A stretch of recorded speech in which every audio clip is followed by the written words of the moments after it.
বিধানসভাগুলিতে নারীদের জন্য ৩৩% আসন সংরক্ষণ করার প্রস্তাব দিয়ে কেন্দ্রীয় সরকার যে বিল এনেছিল সেটি সংসদের নিম্নকক্ষ লোকসভায় ভোটাভুটিতে হেরে গেছে। ওই প্রস্তাবের সঙ্গেই ছিল লোকসভার বর্তমান সদস্য সংখ্যা 543 থেকে বাড়িয়ে 850 করার প্রস্তাবটিও।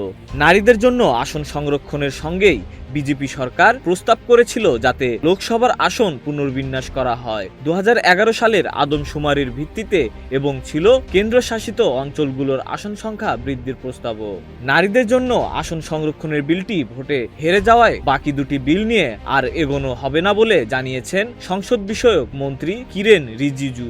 বিরোধী সংসদ সদস্যরা বলেছিলেন তারা নারীদের জন্য আসন সংরক্ষণের বিরোধিতা করেন না, কিন্তু এই বিলটি ডিলিমিটেশন অর্থাৎ জনসংখ্যার ভিত্তিতে আসন পুনর্বিন্যাস সঙ্গে যুক্ত করার সমর্থন করবে না তারা।